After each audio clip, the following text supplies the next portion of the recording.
Hello friends, welcome to Mithuntips. இன்றைக்கி நம்ம ரொம்பவே சுவையான ஒரு கொங்கநாடு ஸ்டைல் தக்காளி குழம்பு தாங்க செய்ய போகிறோம். இது ரொம்பவே டேஸ்டியாக இருக்கும். இட்லி, தோசை, அதுக்கப்புறம் சாதத்துக்கும் ரொம்ப நல்லாயிருக்கும்.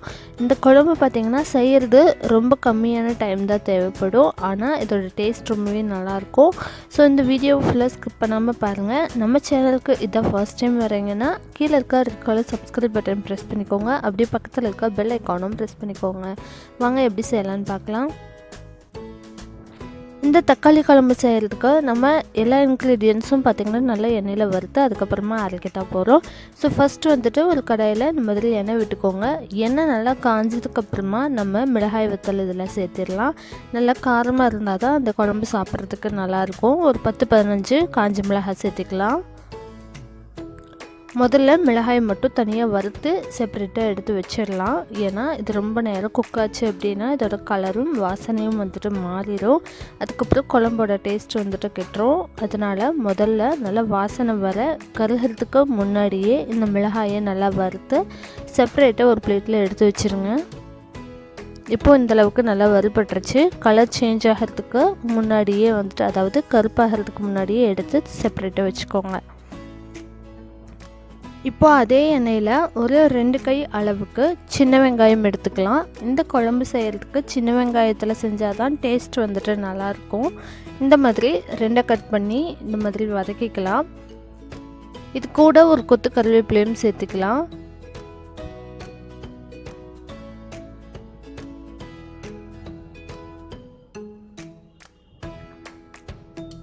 இப்போ கருவேப்பிலையும் சேர்த்துட்டு நல்லா ஃப்ரை பண்ணி விட்டுக்கோங்க.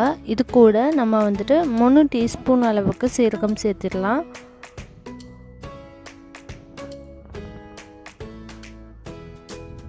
சீரகத்தையும் நல்லா வெங்காயம் கூட சேர்த்து வதக்கி விட்டுக்கோங்க.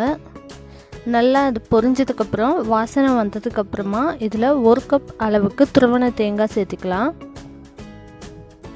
இது கூடவே ஒரு பல் பூண்டு வந்துட்டு எடுத்துக்கலாம்.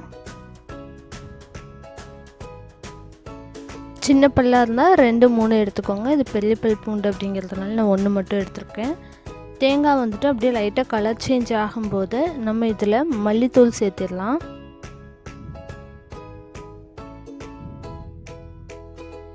மல்லித்தூள் வந்துட்டு 1/3 கப்பில் நான் ஆட் பண்ணியிருக்கிறேன்.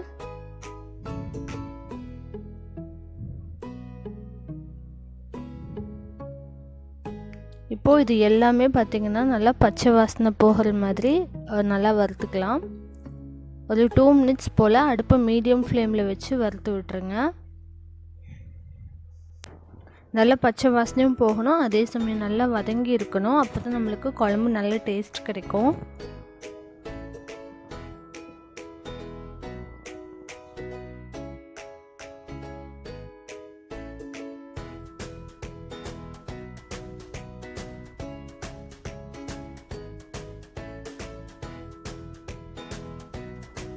இப்போது இது எல்லாம் நல்லா வறுபட்டுருச்சு. அதை செப்பரேட்டாக எடுத்து வச்சுட்டு அதே கடாயில் கொஞ்சமாக எண்ணெய் விட்டுட்டு நம்ம ஒரு 7-8 தக்காளி, சின்ன தக்காளியாக இருக்கிறதுனால எடுத்துருக்குறோம். பெரிய சைஸ் தக்காளியாக இருந்துச்சுன்னா ஒரு 5-6 அந்த மாதிரி எடுத்தால் போதும்.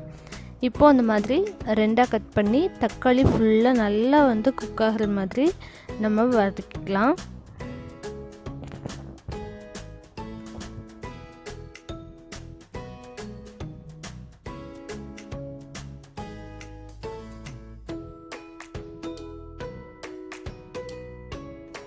இப்போ பார்த்தீங்கன்னா தக்காளி நல்லா வதங்கிருச்சு.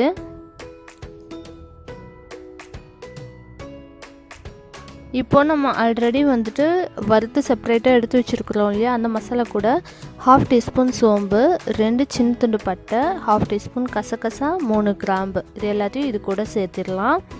இது கூட ஒரு டீஸ்பூன் அளவுக்கு மஞ்சள் தூளும் சேர்த்துட்டு நல்லா வந்து தண்ணி விட்டு நல்லா ஃபைன் பேஸ்ட்டாக வந்து அரைச்சி எடுத்துக்கோங்க. தக்காளியும் அதே மாதிரி ஆற வச்சு நல்லா அரைச்சி எடுத்துக்கலாம். அரைச்ச ரெண்டையுமே வந்துட்டு நல்லா மிக்ஸ் பண்ணி விட்டு தேவையான அளவுக்கு தண்ணி சேர்த்துக்கலாம். அதுக்கப்புறமா ஒரு கடாயில் மறுபடியும் எண்ணெய் விட்டுக்கோங்க. எண்ணெய் நல்லா காஞ்சதுக்கப்புறமா ஒரு டீஸ்பூன் கடுகு சேர்த்துக்கலாம். இது கூட சும்மா வந்துட்டு ஒரு 5-6 சின்ன வெங்காயத்தை பொடியை நறுக்கி தாளிப்புக்கு சேர்த்திக்கோங்க. அதே மாதிரி ஒரு கொத்து கருவேப்பிலை. அந்த கிளிப் வந்துட்டு மிஸ் ஆயிடுச்சு. அதுக்கப்புறமா நம்ம அரைச்ச எல்லாத்தையுமே வந்துட்டு தேவையான அளவுக்கு தண்ணி விட்டு இந்த மாதிரி நல்லா கொதிக்க விட்டுடலாம்.